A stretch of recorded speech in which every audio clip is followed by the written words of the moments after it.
Kabanata 1361. Napalunok si Darius at naramdaman niya na meron siyang kakaharapin na problema. Mukhang hindi siya nakakuha ng magandang business deal ngayon. Noong una ay gusto niyang magkaroon ng magandang relasyon sa pamilyang Gomez sa pamamagitan ng pagtuturo kay Thomas ng leksyon. Gayunpaman, sinong nag-akala na si Thomas ay isang estudyante pala ni Mr. Sparks? Si Mr. Sparks ay lumapit pa at ipinagtanggol si Thomas. Mahirap nang i-handle ang kanilang sitwasyon ngayon. Pwedeng magpatuloy si Darius hanggang sa huli. Mapipilitin siyang tapusin ang event nang hindi naaabala si Mr. Sparks. Pagkatapos ng lahat, si Mr. Sparks ay isang normal na mamamayan lamang at mayroon din siyang dahilan para tanggihan ang bagong produkto ni Thomas. Pero ano ang mangyayari pagkatapos nito? Walang kailangang gawin si Mr. Sparks dahil sa kanyang katayuan. Kapag nabalitaan ng mga big shots sa Central City na ang kanilang master ay nabuli, paniguradong susugod sila at papatayin si Darius. Paano niya papatumbahin ang mga taong iyon? Iyon ang dahilan kung bakit hindi niya pwedeng masaktan si Mr. Sparks. Kung pipiliin sa pagitan ng pamilyang Gomez at Sparks, mas gugustuhin niyang masaktan ang pamilyang Gomez kaysa masaktan si Mr. Sparks. At saka, kapag bumagsak ang business deal na ito, papagalitin lang siya dahil sa pagiging walang kakayahan niya pagdating dito. Hindi naman big deal iyon. Matapos makapag-isip-isip ng ilang sandali si Darius, sa huli ay nakapagdesisyon na siya. Ilang sandali pa ay tumawa siya bago niya sinabi, "Wow, ignorante talaga ako at naging makitid ang aking utak. Estudyante mo pala si Mr. Mayo. Nagtataka ako kung paano makakagawa ang mga regular na tao ng high-quality products." Nagbago agad ang tono ng pananalita niya. Sinabi niya kanina na basura ang produkto ni Thomas, pero sa pagkakataon na ito ay tinawag niya itong high-quality products. Kinasusuklaman ni Mr. Sparks ang mga taong tumutupi sa hangin. Inilibot niya ang kanyang mga mata kay Darius at nagtanong, ano naman kung high quality ito? Kung hindi ito makapasa sa iyong standards, hindi ba matatapos ang launch event pagkatapos nito? Hinding-hindi papasa sa iyong assessment ang Sterling Technology at kakailanganin nilang isara ang kanilang negosyo, tama ba? Natakot si Darius nang marinig ito. Agad niyang inayos ang sitwasyon para sa kanyang sariling kapakanan. Sino ang nagsabi niyan? Sobra naman na yan. Mr. Sparks, makakasigurado ka sa mga sasabihin ko. Paniguradong matutuloy ang launch event na ito. Pero hindi ito nakapasa sa iyong assessment o standard. Okay lang. Hindi ba ito nakapasa sa assessment ng kaibigan ko? Nasa iisang departamento lang kami. Okay lang hanggat pumasa ito sa kanyang assessment. Hindi na ito kailangang makapasa pa sa akin. Natuwa ang lahat ng marinig nila ang sinabi ni Darius. Ang mga sinabi niya kanina at ngayon ay ganap na magkasalungat. Gayunpaman, hindi pa rin sila makatawa. Kung hindi pilit na binaliktad ni Mr. Sparks ang sitwasyon, malamang sinira ni Darius ang launch event ngayon. Kayang sirain ng isang bulok na mansanas ang isang buong balde ng maayos na mansanas. Hindi lang siya isang kontrabida at isang taong yumuko sa hangin. Malas ka kung meron siyang sama ng loob sa'yo. Ayaw din madamay ni Mr. Sparks sa ganitong uri ng masamang tao.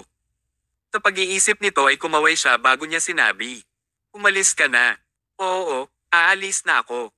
Mabilis na yumuko si Darius sa kanyang harapan at agad na umalis sa event, wala na siyang intensyon pa na manatili doon.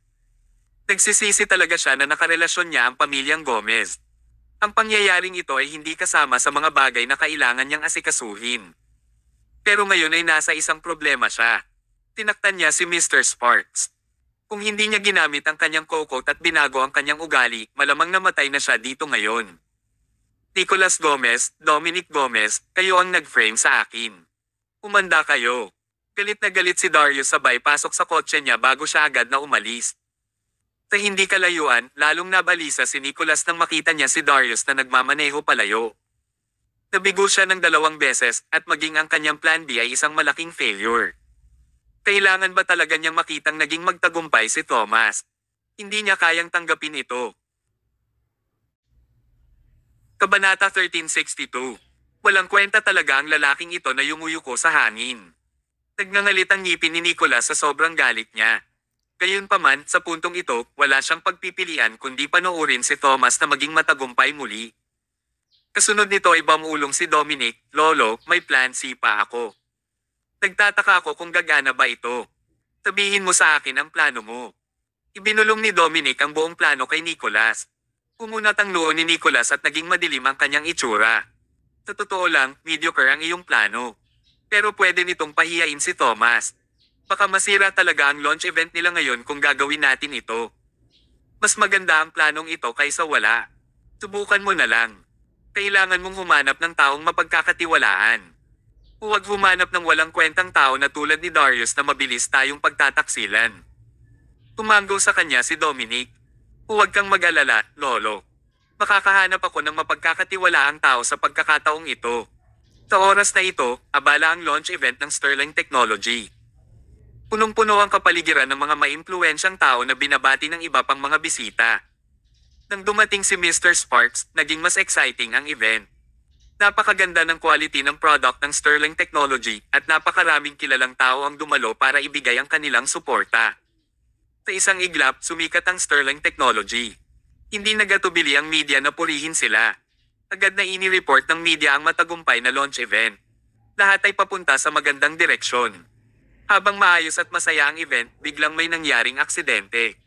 Isang customer na sinusubukan ng bagong produkto ng Sterling Technology ang biglang nahulog sa lupa, bumula ang bibig at nagsimulang manginig. Takot na takot ang babaeng kasama niya kaya napasigaw ito ng malakas. Mandy, anong nangyari? Itinuro ng babaeng iyon si Thomas at inaway ito. Anong problema sa produkto nyo? Bakit nahimite si Mandy pagkatapos gamitin ang produkto mo? Naging tahimik ang buong kapaligiran dahil sa isang katanungan na ito. Maraming tao ang tumingin sa bagong produkto sa kanilang mga kamay at mabilis nilang ibinalik ang mga ito. Mabilis din itong itinapon ng mga taong gustong maglabas ng pera para makabili ng produkto. Natakot sila sa mga epekto ng bagong produkto. Ang pag-question sa kaligtasan ng isang produkto ang pinakamasamang bangungot ng bawat kumpanya. Kung ito ay tungkol sa general quality ng product, meron pa rin space para sa talakayan. Natakot sila na magkaroon ng problema sa kaligtasan ng produkto na magiging dahilan para masaktan ang mga customer. Hindi lamang babagsak ang sales nito, ngunit masisira rin nito ang reputasyon ng kumpanya. Hindi ito isang biro. Ang naguguluhan ng mga tingin ng isang malaking grupo ng mga customer ay pinapahiwatig na nawala na sila ng Sterling Technology. Kung hindi naayos ang insidenteng ito, masisira nito ang branding ng Sterling Technology. Sa di kalayuan, ngumisi si Nicholas at sinabing, "Magaling. Dominic, maganda ang idea mo." Nagbago na agad ang tingin ng mga taong sumali sa launch event ni Thomas. Mas kapaki-pakinabang ito kaysa sa nauna mong teknik. Sumagot si Dominic, "Di ba? Mura lang ang dalawang extra na iyon." Ang bawat isa sa kanila ay nagkakahalaga lamang ng $50,000. Hindi ba mas mura kaysa sa pagkuha kay Darius? Agad na nagsalita si Nicholas, "Oo nga, kailangan ayusin nila ang acting nila sa eksenang ito. Huwag silang magkamali. Huwag kang mag-alala, Lolo. Hindi magkakaroon ng anumang mga pagkakamali. Mga professional extras sila." Ang isa sa kanila ay gumanap bilang isang patay sa loob ng ilang taon, kaya pamilyar na pamilyar siya takbo ng ganitong klaseng kwento. Sa pagkakataong ito, kailangan nating pekay ng aksidente sa launch event ni Thomas upang hindi niya maipaliwanag ang kanyang sarili. Kabanata 1363. Ang pinaka-nakakatakot na bagay sa mundo ay ang makatagpo ng isang peking aksidente at mga walang isip na tao. Hindi ka pwedeng masyadong nabalisa. Kapag nabalisa ka, magagalit ang mga tao at magiging mahirap tapusin ang insidente. Samantala habang nagpapatuloy ang event, ang kaninang babae ay nakaupo sa lupa at umiiyak ng malakas habang punong-puno ng luha ang kanyang mukha. Napakahusay ng kanyang acting skills. Kahit ang mga dumadaan ay naantig sa kanyang acting. Ilang mabait na matatandang lalaki at matatandang babae ang lumapit sa kanya upang aliwin siya at binigyan pa siya ng mga basang tissue.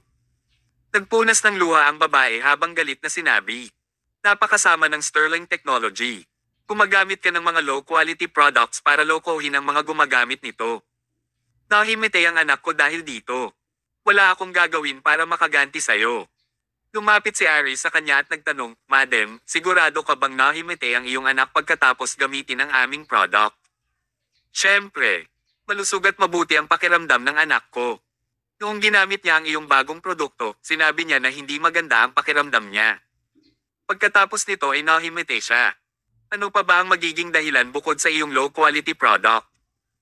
Nagpatuloy si Aris, "Pero bakit okay lang ang ibang tao pagkatapos nilang gamitin ito?" Bago pa siya magpatuloy sa pagsasalita ay bigla siyang pinagalitan ng babae. Anong ibig mong sabihin?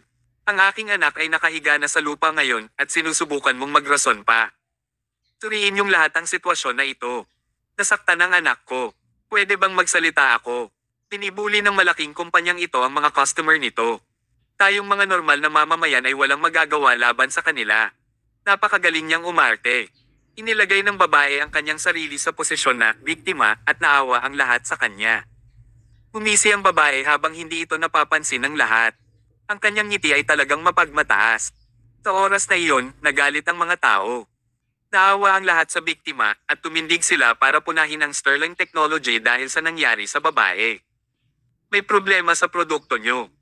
Napakahirap ba talaga para sa inyo na tumayo at pasanin ang responsibilidad? Isang malaking enterprise ito pero nagtatago kayo kapag may nangyari. Ano ba ito? Sabay-sabay nating i-boycott ang Sterling Technology. Matagumpay na ginulo ng 2 extra ang launch event na hinanda ni Thomas sa loob ng mahabang panahon. Masasabi na kapag mas simple ang pamamaraan, mas mabuti ang epekto nito kung minsan. Tina Aris, Mr. Sparks, at Arthur ay mga taong may karanasan, kaya alam na agad nila ang pukana sa likod nito. Ngunit, hindi ito nakikita ng mga normal na tao. Isang skill na dapat matutunan kung paano ilantad ang isang sinungaling kung gusto mong makuha ang tiwala ng mga tao. Gayunpaman, hindi ito minadali ni Mr. Sparks. Tahimik siyang umupo sa kanyang upuan, pinag-cross ang kanyang mga paa, at ininom ang tsaa. Naniniwala siya na aayusin ni Thomas ang maliit na problemang ito gamit ang kanyang kakayahan. Kung hindi, paano magiging karapat-dapat si Thomas para sa titulong God of War? Habang nagkakagulo ang mga tao, sinabi ni Thomas sa harap ng mikropono habang nakatayo sa entablado, manahimik ka. Ang pinakamahalaga ngayon ay ang iligtas ang tao. At saka, kung ito ay dahil sa problema ng aming product, babayaran ka namin ng hindi bababa sa 10 beses ang presyo at aalisin ang lahat ng mga produkto sa shelf para maging patas sa mga customer. Pagkatapos niyang magsalita ay naglakad siya papunta sa babae. Inangat ni Thomas ang kanyang manggas, tumingkayad, at naghandang suriin ang batang na nahimete sa lupa, ngunit ilang sandali pa ay sumigaw ang babae, anong sinusubukan mong gawin? Hindi ako papayag na hawakan mo ang anak ko. Mahinaong sumagot si Thomas, huwag kang mag-alala. May alam akong ilang medical skills. Hayaan mo lang akong tingnan ang iyong anak. May alam kang medical skills. Kung maniniwala pa ako sa kalokohang sinasabi mo, mamamatay talaga ang anak ko. Maatatag na hindi sumang-ayon ang babae na tingnan ni Thomas ang kanyang anak na nahimatay. Sa totoo lang, nakatanggap siya ng message mula kay Dominic kanina, kaya alam niya na si Thomas ay may mahusay medical skills. Hindi niya pwedeng hayaan si Thomas na tingnan ang kanyang anak dahil malamang ay may expose siya. Dahil dito ay wala siyang pagpipilian kundi lumaban. Nang mangyari ito, mas nabalisa lamang si Thomas. Kabanata 1364. Hindi nagpanik si Thomas. Mahinahon niyang tiningnan ang babae at nagtanong, kung hindi mo ako papayagang gamutin ang iyong anak, gusto mo bang sayangin ang oras mo dito? Napangisi ang babae bago niya sinabi, hindi ba pwedeng ibang doktor ang tumingin sa anak ko? Bakit naman kita hahayaan na gamutin siya? Paano kung may masama kang balak at tuluyan nang namatay ang anak ko? Kontrolado niya ngayon si Thomas. Kahit anong mangyari, hindi niya hahayaang suriin ni Thomas si Mandy. Nagkaroon siya ng agreement sa isa pang actor na magpanggap bilang doktor. Tatawagan niya ang extra kapag oras na para magpakita ito. Pagkatapos, sasabihin niya na malamang ay may problema sa bagong produkto ng Sterling Technology. Ang goal niya ay sirain ang Sterling Technology ngayon. Mas gugustuhin ng mga tao na masaktan ang isang lalaki kaysa saktan ng isang kontrabida. Minsan, ang isang kontrabida na mukhang walang kapangyarihan ang pinakamahirap harapin. Habang iniisip ni Thomas ang mga solusyon, biglang pumasok ang isang matandang lalaki at isang binata. Papayag ka bang hayaan akong suriin siya? Lumingon ang lahat at nagkatinginan. Ang kaninang nagsalita ay sina Birch at Jacob, ang boss ng Red Society Pharmacy at ang kanyang anak. Ang pamilyang Nolan ay medyo sikat sa medical industry sa Central City. Nagsalita ang ilang mga tao na nakakakilala sa kanila, nandito na si Mr. Nolan. Makakatulong sila. Hayaan mong tingnan ito ni Mr. Nolan at malalaman natin kung anong problema niya. Kumunat ang noo ng babae. Hindi niya inaasahan na mangyayari ito. Dumating talaga si Birch sa maling pagkakataon. Sa totoo lang, pumunta dito si Birch para batiin si Thomas. Late siyang nakarating, pero dumating siya sa tamang panahon para makaharap ang kalokohan na ito. Gusto ng babe na tanggihan si Birch, ngunit wala talaga siyang maisip na magandang dahilan.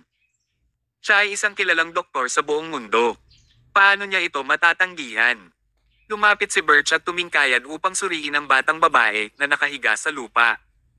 Makalipas ang ilang minuto, sinuri niya ang bibig at ilong ng dalaga. Kakaiba ito. Mukhang nataranta ang babae hanggang sa punto na hindi niya ito maitago. Kasunod nito ay sinabi ni Birch, mukhang walang problema sa babaeng ito. Normal ang lahat. Normal ang lahat. Nabigla ang lahat.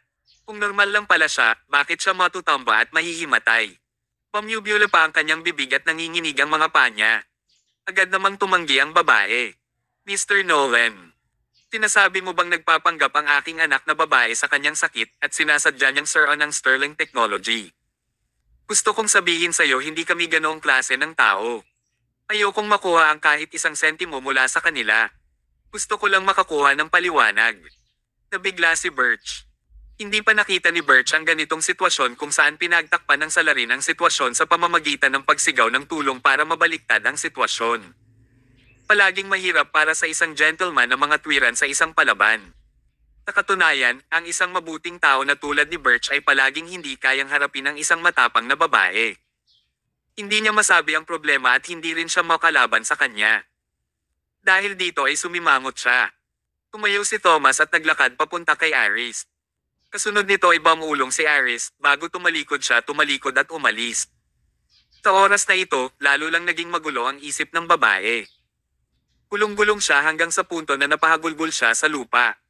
Umiiyak siya habang sinasabi niya, muntik nang mamatay ang anak ko, pero inaakusahan pa rin siya ng mga tao na peke ang ginagawa niya.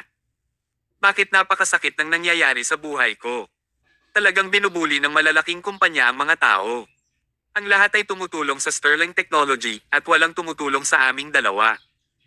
Hindi ko na kayang manatiling buhay. Muling napukaw ang emosyon ng lahat. Sa pagkakataong ito, si Birch ang naging target ng mga nakapalibot. Tinunan ng lahat si Birch sa pagtatanggol sa Sterling Technology at pagiging walang puso. Hindi maipaliwanag ni Birch ang kanyang sarili. Maayos naman ang dalaga, nakahiga lang siya sa lupa at hindi na makabangon. Naguguluhan din siya kung bakit niya ito ginagawa. Sa oras na ito, isang aksidente muli ang nangyari. Biglang narinig ang ilang tahol ng aso. Isang aso na may pulang mata ang nagngangalit ang mga ngipin ang tumakbo papunta sa kanila. Flame. Tumakbo si Aris habang sumisigaw, magtago kayong lahat. Ang asong ito ay mabangis at walang awa. Kinakagat nito ang sinumang makita nito. Kinakagat nito ang ulo ng mga tao at maaari kang mamatay sa loob lamang ng ilang segundo. Kabanata 1365. Magtago ang lahat ngayon din. Nilasan nyo. Nagmadaling lumabas si Flame. Agad itong tumalon sa mesa at kinagat lahat para sirain ang mga ito. Ang mga taong nasa ilalim ng entablado ay natakot ng sobra. Nakahanap silang lahat ng lugar na mapagtataguan dahil takot silang makita ni Flame. Biglang lumingon si Flame at nakita ang kaninang babae. Nagmamadali itong tumakbo papunta sa kanya. Laking gulat ng babae nang makita ito kaya mabilis siyang tumayo sa harap ng kanyang anak para protektahan ang sarili niya. Kasunod nito ay sumigaw siya ng malakas, huwag mo akong kagatin. Kagatin mo siya. Siya ang kagatin mo. Nawala sa tamang pag-iisip ang babae nang sabihin niya iyon. Mas gugustuhin niyang talikuran ang buhay ng kanyang anak na babae para maprotektahan ang kanyang sarili. Agad naman sumugod si Flame. Napakalakas ng unang kagat nito dahil pinunit nito ang sulok ng damit ng dalaga. Makikita ng kahit sino ang mga matalas ng ngipin ni Flame, ang lakas ng kagat nito at kung gaano kalupit ang karakter nito. Kung kinagat nito ang iyong leeg, paniguradong mamamatay ito. Sa sobrang takot ng babae ay tumakas na lang siya. Tinalikuran na lang niya ang kanyang role bilang anak na babae at tumakbo. Tumahol si Flame sa babae bago nito ibinuko ang kanyang malaking bibig. Sa pagkakataong ito, hindi na makakilos ang dalaga. Kung patuloy siyang magkukunwari na patay, paniguradong mamamatay talaga siya. Sa sobrang takot ng babae ay napasigaw siya at agad siyang tumalon mula sa lupa na parang isang kuneho. Wala siyang ibang pagpipilian kundi tumakas. Hindi siya nawala ng malay o nanginginig. Hindi rin bumyubyola ang bibig niya. Ang lahat ng kanyang karamdaman ay nagamot sa isang iglap. Tumalikod siya at tumakbo, at ang takbo niya ay mas mabilis pa sa normal na tao. Tumakbo siya palabas ng pinto na parang hangin.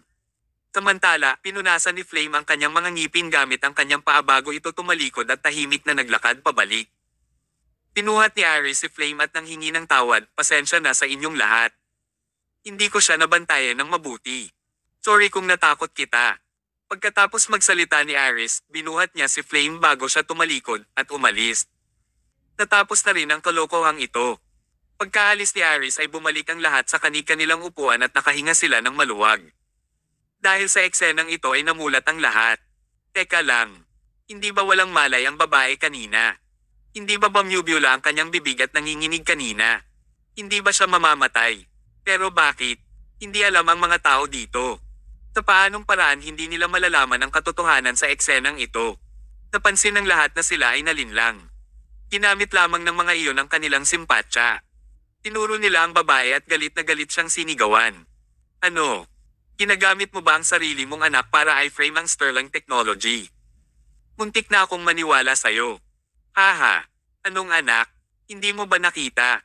Ang bata ang tinulak niya para iligtas ang sarili niya. Sa tingin ko hindi sila magkamag-anak. Tama ka. Ito ay isang peking aksidente na hinanda para saran sila. Sinabi pa niya na ayaw niya ng pera. Sa tingin ko, pera lang talaga ang pinupuntirya niya. May isang tao na nakonsensya dahil sa pagbintang nila kay Birch. Mukhang nagkamali talaga kami Mr. Nolan. Maayos naman daw ang dalaga at wala naman siyang sakit. Nakita mo ba ang nangyari? Ang batang babae ay tumakbo ng mas mabilis pa kaysa sa isang rabbit. Sa isang iglap, silang lahat ay nagsimulang humingi ng tawad kay Birch. Hindi nila dapat insultuhan si Birch. Si Birch ay isang mabuting tao kaya hindi niya ito pinansin. Sabi nga ng ibang tao, kung mas mahal mo ang isang tao, mas malalim ang galit mo sa kanila. Matapos mabulgar ang mga kasinungalingan, katumbas ng galit nila ngayon sa babae ang kaninang awa na naramdaman nila para sa kanya. Pinalibutan ng lahat ang kaninang babae. Mukhang bubugbugin nila ito dahil sa kanyang kasinungalingan. Paulit-ulit na umiling ang babae. Umiyak siya at humingi ng awa. Huwag niyo sana akong saktan. Ginawa ko ito dahil nakatanggap ako ng $50,000 mula sa isang tao. Please wag niyo akong bugbugin. Kung gusto niyo, bugbugin niyo na lang ang pamilyang Gomez. Kabanata 1366. Hindi sinasadyang nagbigay ng critical clue ang babae at ito ang pamilyang Gomez. Naglakad si Thomas mula sa mga crowd at tinanong niya, linawin mo ang sinabi mo. Isang malalang krimen kung sinusubukan mong saran ng ibang tao. Sa sobrang takot ng babae ay muntik na siyang umiyak. Ayaw ni Dominic Gomez na maging maayos ang iyong launch event kaya binigyan niya ako ng $50,000 para maging actor. Extra lang talaga ako. Yung babae kanina ay kinuha din ni Dominic. May isang tao pa na magpapanggap bilang isang doktor pero dumating si Mr. Nolan kaya medyo nagulo ang plano. May napakalaking pukana sa likod nito. Naging interesado ang mga reporter nang marinig ito. Kumuha sila ng mga pictures at ni-record ang pangyayari gamit ang kanilang mga kamera. Pagkatapos nito ay nag-draft sila ng balita at inilabas ang mga ito sa lalong madaling panahon. Interesting na ang mga pangyayari. Akala nila noong una ay walang dadalo at magiging malungkot ang kaganapan, ngunit lahat ng malalaking tao mula sa iba't ibang larangan ay nagpakita sa sandaling ito. Pagkatapos nito ay biglang sumulpat si Darius para manggulo pero itinaboy din siya ni Mr. Sparks. Sa huli, kinuha ng pamilyang Gomez ang mga aktres para gumawa ng eksena pero na-expose ng aso ang kilos nila. Nakatagpo ng tatlong mga problema ang event at masasabi na katuwa-tuwa ang mga pangyayari. Magkakaroon ng news coverage sa loob ng isang buwan. Masasabi na tamang desisyon para sa kanila na dumalo sa launch event na ito ngayon. Kasunod nito ay itinaas ni Thomas ang kanyang kamay. Ipadala ang babaeng ito sa police station. Masusunod. Agad namang dumating ang ilang security guard at dinala ang babae sa police station. Kasunod nito ay kinasuhan siya ng defamation. Malamang madidawit ang pamilyang Gomez ang nasa likod ng pukana na ito. Bumalik si Thomas sa stage. Tumayo siya sa harap ng isang mikropono at sinabi niya sa harap ng maraming tao, nakita ninyong lahat na sinisiraan ang Sterling Technology mula nang umalis kami sa pamilyang Gomez. Hindi rin matutuloy ng normal ang launch event ngayon dahil patuloy na gumagawa ng gulo ang pamilyang Gomez dito. Masyado pang maliit ang kumpanya na imposible para sa amin na kalabanin sila. Balang araw ay masisira ng Sterling Technology ang pamilya Gomez. Ladies and gentlemen, ako. Ga. Pinakita ni Thomas ang kanyang acting skills nang sabihin niya ang huling bahagi ng kanyang pangungusap. Sa mundong ito, hindi matutumbasan ng lakas ang kalamangan na makukuha mo. Katulad ito ng kaninang babae na nagpanggap bilang biktima. Nakuha niya ang simpatiya ng karamihan, at iyon ay nagbigay daan sa kanya para mapaniwala ang lahat. Ganito rin ang naisip ni Thomas. Iyon ang dahilan kung bakit ginamit din niya ang parehong paraan na ilagay ang kanyang sarili sa isang mas mahinang posisyon. Paulit-ulit niyang sinasabi kung gaano kaina ang Sterling Technology at kung gaano kalakas ang pamilyang Gomez. Ito ay para pukawin ang simpatiya ng mga tao. Higit sa lahat, hindi naintindihan ng mga tao ang Sterling Technology ngayon at binoykot nila ang kanilang kumpanya. Sa oras na ito, lahat ng mga manunood ay nagsisi at iniisip nila kung paano nila susuportahan ang Sterling Technology para mawala ang kanilang pagkakasala. Pinibigyan sila ngayon ni Thomas ng pagkakataon na gawin iyon. Sa panahong ito, naging vocal ang lahat ng mga dumalo. Itinaas nila ang dalawang kamay at sumigaw, buong puso naming susuportahan ang Sterling Technology at lalabanan ang supremacy ng pamilyang Gomez. Umiti at tumango si Mr. Sparks nang makita ito. Hindi siya nagkakamali sa kanyang paghuhusga kay Thomas. Maliban sa pagkakaroon ng napakalakas na combat effectiveness, ang pinakamagandang strength ni Thomas ay naiintindihan niya ang mga iniisip ng tao. Sa simula ay nagdulot ng pahamak sa kanya ang kaninang pangyayari, ngunit pilit niyang binaligtad ang sitwasyon sa pamamagitan lamang ng ilang salita, at nakuha pa niya ang puso ng mga tao. Naging matagumpay ang kanyang marketing technique. Talagang may kakayahan ang lalaking ito. Hindi na kailangang panoorin ni Mr. Sparks ang mga susunod na mangyayari, kaya tahimik siyang tumayo at umalis. Ang launch event na ito ay isang historical success. Sa sobrang buhay ng mood ng mga tao, wala silang pag-aalangan na gumastos. Maliban sa pagbebenta ng products, ang mga lahat ng kanilang mga tao ay bumili pa ng iba pang mga produkto ng Sterling Technology. Ang ilang mga produkto ay out of stock pa nga. Kabanata 1367. Patuloy na tumataas ang kanilang mga sales. Gayunpaman, hindi ito maituturing na big deal. Ang pinakamahalaga dito ay mapabuti ang Sterling Technology pagkatapos ng insidenteng ito. Sila ang magandang halimbawa ng isang magandang kumpanya sa mata ng mga tao. Sila ang mga mandirigma na lumaban sa kanilang karibal, ang pamilyang Gomez, nang hindi kinatatakutan ng kanilang matinding kapangyarihan. Samantala, maituturing na basura ang pamilyang Gomez matapos silang pandirayan ng lahat. Kakailanganin pa nilang harapin ang isang babala mula sa abogado ng Sterling Technology na inakusahan sila ng pagkuha ng mga artista para saruan ng Sterling Technology. Ang news media ay nagdagdag pa ng gasolina sa apoy at gumawa ng lahat ng uri ng chismis. Dumating ang pagkakataon na nalaman ng lahat sa Central City ang tungkol sa launch event ng Sterling Technology. Sa pagkakataong ito, tuluyan nang nasira ang reputasyon ng pamilyang Gomez. Pagsapit ng hating gabi, nakaupo sina Nicholas at Dominic sa sopa sa loob ng bahay at nakakaramdam siya ng pagkabalisa. Naghanda sila ng tatlong plano, Plan A, B, at C, ngunit nabigo ang lahat ng mga iyon. Nilagay pa nila ang kanilang sarili sa gulo. Ang kaso ay hindi nakakatakot. Ang nakakatakot ay ang galit na natatanggap nila mula sa publiko. Ang pamilyang Gomez ay naging isang masamang negosyo na gumagawa ng maliliit na tricks para saruan ang ibang kumpanya sa mga mata ng publiko. Umupo si Nicholas sa sopa at patuloy siyang humihit-hit ng sunod-sunod na sigarilyo. Napakadilim ng kanyang itsura. Sa oras na ito, lumapit ang kasambahay at sinabing, "Master, young master, ang chairman ng Pivot Technology, si Kerry, ay gustong makipagkita sa inyo." Nakasimangot tuloy si Dominic. Anong oras na ngayon? Bakit gusto niyang makipagkita ng hating gabi? Dumating ba siya para lang pagtawanan sila? Ayaw namin siyang makita. Pakisabi sa kanya na umalis. Walang masasabi si Dominic kay Kerry. Tatalikod at maglalakad palayo na sana ang kasambahay nang bigla siyang pinigilan ni Nicholas. Teka lang. Master. Isang tusong tao si Kerry. Para siyang fox. Hindi siya lalapit sa atin kung walang nangyari. Malamang may kakaibang nangyari kung pumunta siya dito. Papasukin mo na lang siya. Gusto kong makita kung ano ang sasabihin niya. Masusunod. Maya-maya pa ay pinapasok na ng housekeeper si Kerry. "Master, young master, magandang gabi," sabi ni Kerry na may malaking ngiti sa kanyang mukha. Dumura si Dominic. Anong maganda sa gabing ito? Galit na galit ako ngayon. Kung may sasabihin ka, bilasan mo na. Wala ako sa mood na mag-aksaya ng oras sa'yo. Medyo nagbago ang ekspresyon ni Carrie. Hindi pa siya nakaranas ng ganitong uri ng treatment. Pinagalitan pa talaga siya ng lalaking ito sa sandaling magsalita siya. Pero okay lang. Gusto niyang harapin si Thomas ngayon, hindi ang pamilyang Gomez. Muling ngumiti si Carrie bago niya sinabing, Mr. Gomez, nabalitaan ko ang nangyari noong nakaraang araw. Ilang sandali pa ay tumawa ng malakas si Dominic. Napaka-sensational. Alam ito ng buong Central City. Espesyal ba talaga ang nangyari? Pinutol ni Nicholas ang sinusubukang pinag-uusapan nila. Dominic, tumahimik ka. Tumawa ng malakas si Carrie at nagpatuloy siya sa pagsasabing, hayaan mo akong sabihin ang totoo sa'yo.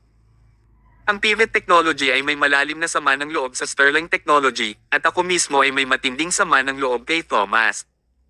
Mayroon akong paraan para mapatomba si Thomas pero ang Pivot Technology ay kulang sa pera at manpower kaya napaka-experience ni Nicholas kaya nasabi niya kaagad kung ano ang iniisip ni Carrie. Sa katunayan, ang taong ito ay hindi lalapit ng walang dahilan. Ilang sandali pa ay sinabi ni Nicholas, madaling ayusin ang kakulangan sa manpower at pera. Ang pinakamahalaga ay ang katanungan ay kung kaya mo ba talagang pabagsakin si Thomas gamit ang iyong pamamaraan. Pagkatapos ng insidente, nakita natin ang kakayahan ni Thomas. Hindi lamang complex ang kanyang isip pero meron pa siyang malaking grupo ng suporta. Hindi magiging madali para sa atin na kalabanan siya. Nakangiting nagsalita si Carrie, Mr. Gomez, huwag kang mag-alala. Kung handa kang tulungan kami, sinisiguro ko sa iyo na mapapatay ko si Thomas sa loob ng 1 linggo. Ito ay isang mabigat na pangako. Nagkatinginan sina Nicholas at Dominic nang marinig ito. Hindi importante kung totoo o hindi ang sinabi ni Carrie dahil wala siyang lakas ng loob na sabihin iyon at ang magagawa niya na lang ay subukan ito. Kabanata 1368. Sa hating gabi, sa harap ng isang malaking bintana sa isang itim na silid, hawak ni Laura ang isang baso ng pulang alak na mag-isa. Hindi niya binuksan ang ilaw. Malungkot siyang nakatayo sa harap ng bintana habang nakatitig sa maliwanag na buwan sa kalangitan. Ninong, Wise, maganda ba ang buhay mo sa langit? Sobrang miss ko na kayong dalawa. Kapag ito ay isang tahimik na gabi, siya ay nakadarama ng kalungkutan at kawalan ng pag-asa. Kasabay nito, unti-unting umaagos ang galit niya kay Thomas. Pulong ni Laura sa sarili, even the Gomez family can't handle Thomas. Wala na ba talagang hustisya sa mundo? Nananatili bang walang parusa ang isang masamang tao na tulad niya? Ang mabubuting tao ay may maikling buhay, habang ang haltak ay nananatiling buhay magpakailanman. Haha, hindi ako naniniwala. Hindi ako naniniwalang wala akong paraan para patayin si Thomas. Naubos ni Laura ang natitirang red wine. Sakto namang nagring ang phone niya. Tawag iyon ng hindi inaasahang tao, si Daisy. Dahil ang Pivot Technology ay umalis sa pamilya Martin, naging masama ang relasyon ni Laura sa pamilya Martin. Ang pamilya Martin ay hindi makapaghintay na punitin siya sa mga piraso. Kung paano kinasusuklaman ng pamilya Gomez si Thomas ay katumbas ng pagkamuhi ng pamilya Martin kay Laura. Ang mga damdamin ay pareho. Ngunit, hindi ito naging hadlang sa relasyon ni na Laura at Daisy. Si Daisy ay isang dalisay at inosenteng babae. Hindi niya kinasusuklaman si Laura dahil sa alitan ng pamilya. Sa kabaligtaran, itinuring niya pa rin si Laura bilang ang pinakamalapit na tao. Ganon din ang naisip ni Laura. Masasabing si Daisy lang ang pwedeng magpabiye sa pagbabantay ni Laura maliban kay Carrie. Kinuha niya ang tawag. Bata, bakit gising ka pa sa sobrang gabi? Ang nahihiyang boses ni Daisy ay nanggaling sa kabilang dulo ng tawag. Laura, hindi ako makatulog. May gusto akong itanong sa'yo. Ano ba ang maging problema mo, Miss Martin? Laura, kung sasabihin ko sa iyo, hindi mo ako pagtatawanan. Siyempre hindi ko gagawin. Sandaling nag-alinlangan si Daisy bago niya sinabing, bukas, titira ako kay Thomas. Ano? Nagulat si Laura. Ano ang nangyayari? Paliwanag ni Daisy, ilang araw ang nakalipas, sinabi ko sa iyo na may isang masamang tao ang sumulat sa akin ng kakaibang love letters at naghatid sa akin ng kakaibang regalo. Sinabi pa ng taong iyon na gusto niyang mamatay kasama ako. Ang aking ama at kapatid na lalaki ay nag-aalala tungkol sa aking kaligtasan, kaya nais nilang makahanap ng isang tao na magpoprotekta sa akin. Naintindihan na ni Laura ngayon. So, hiniling ni Mr. Martin kay Thomas na protektahan ka. Oo. Hindi alam ni Laura kung ano ang dapat niyang sabihin. Sa katunayan, magiging ligtas si Daisy kung protektahan siya ni Thomas. Batay sa kakayahan ni Thomas, dapat niyang malaman kung sino ang pervert. Higit sa lahat, nagustuhan ni Daisy si Thomas. Ang mga lalaking hindi kinasusuklaman ni Daisy ay karaniwang hindi umiiral, lalo pa ang pagkagusto niya. Kaya, si Thomas ay isang napakaangkop na kandidato para sa bodyguard. Mula sa tono ni Daisy, maririnig na tuwang-tuwa siya. Kung makakasama niya si Thomas sa lahat ng oras, ito ay isang uri ng gantimpala para sa kanya. Pero, hindi masaya si Laura. Kinasusuklaman niya si Thomas, ngunit mahal ng kanyang matalik na kaibigan si Thomas. Haha, Diyos. Maaari mo bang ihinto ang paggawa ng gayong mga biro? Hindi nakakatuwa. Natahimik si Laura. Laura, bakit hindi ka nagsasalita? Tinatawanan mo ba ako? Hindi. Tinalma ni Laura ang sarili bago siya nagtanong, so, ano ang gusto mong itanong sa akin ngayon? Tumigil si Daisy bago siya nagtanong, gusto kong itanong, paano ko kakausapin si Thomas bukas? Kabanata 1369. Halos tumawa ng malakas si Laura. Talagang wala siyang imag tungkol sa inosente at cute na babaeng ito. Hulaan niya na ito ang unang pagkakataon para kay Daisy na lumapit sa isang lalaki ng ganoon kalapit. Iyon ang dahilan kung bakit siya nabahala tungkol sa kung ano ang dapat niyang isuot, pag-usapan, at gawin bukas. Paulit-ulit pa niyang pinagpraktisan ang unang pangungusap na matagal na niyang gustong sabihin. Wala talagang magawa si Laura sa kanya. Habang handang turuan siya ni Laura, bigla siyang nakaisip ng nakakatakot na ideya. Napagtanto niya na ito ay isang pagkakataon. Ito ay isang mahalagang pagkakataon upang patayin si Thomas.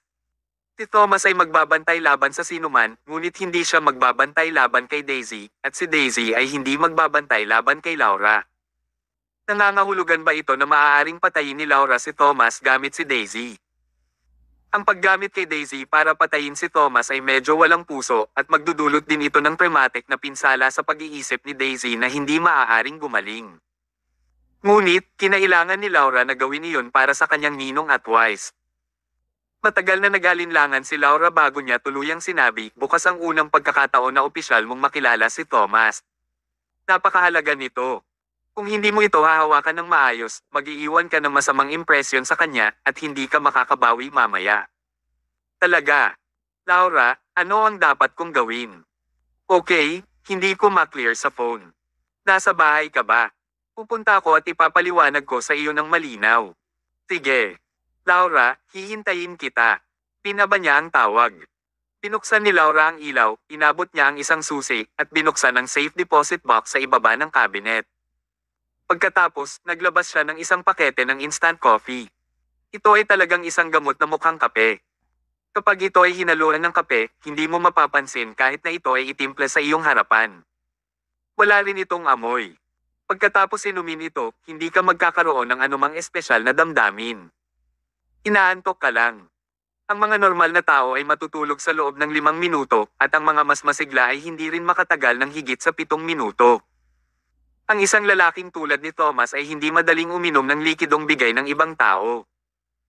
Gayunpaman, kung kape ang personal na tinimpla ni Daisy, naniniwala si Laura na matutuwa si Thomas na inumin ito.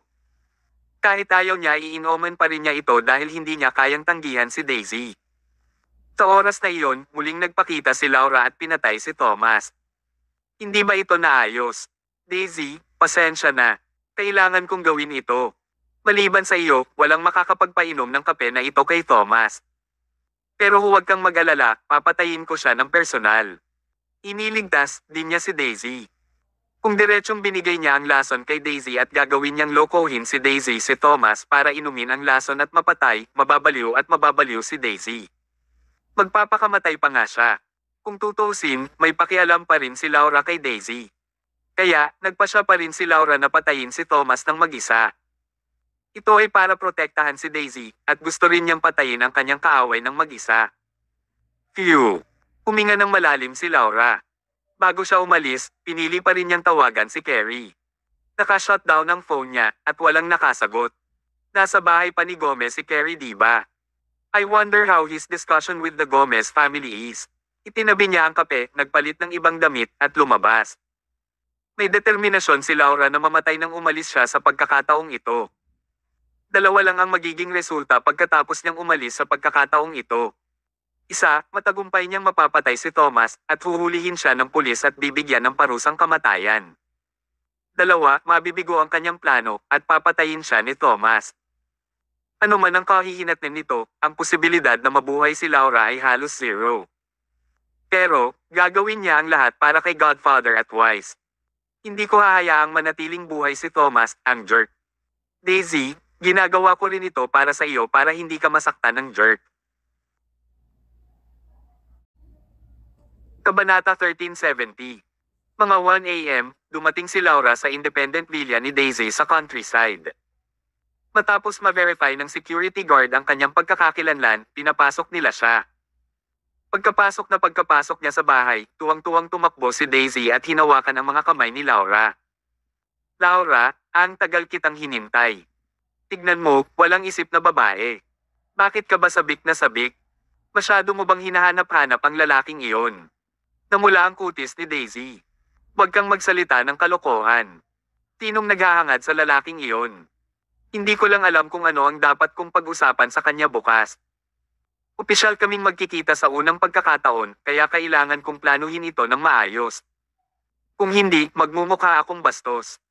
Hoy, alam mo rin ba ang manners, Miss Martin?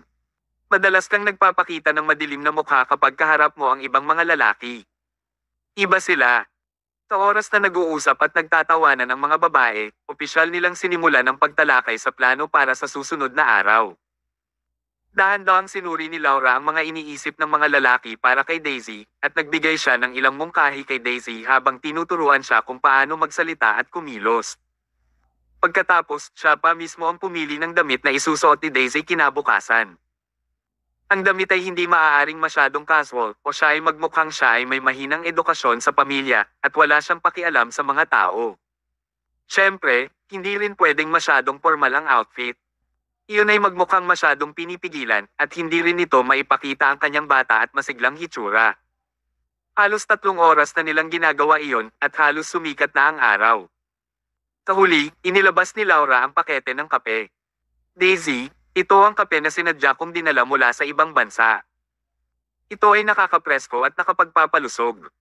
Bukas, dapat mong personal na gawin ito para kay Thomas. Trust me, kapag nakita niya lahat ng ginawa mo para sa kanya, magagalaw siya. Talaga. Siyempre. Itinabi ni Daisy ang kape bago niya kinusat ang mga mata at humikab. Sabi ni Laura, malapit nang sumikat ang araw. Dapat kang mabilis na umidlip upang mapunan ang iyong espiritu. Kung hindi, kapag dumating si Thomas bukas, mababa ang loob mo at matutulog na lang sa bahay. Grabe naman yon. Aalis ako ngayon. Mag-usap ulit tayo kung may mangyari. Habang tumatayo si Laura at gustong umalis ay agad siyang pinigilan ni Daisy. Laura, kinakabahan pa rin ako. Nag-aalala ako na baka magalit ako. Napabuntong hininga si Laura. Okay, gawin natin ito, hindi ako aalis. Mananatili ako at lalaban sa iyo para sa mahirap na laban na ito. Kapag nandito si Thomas, manunood at makikinig ako sa ikalawang palapag.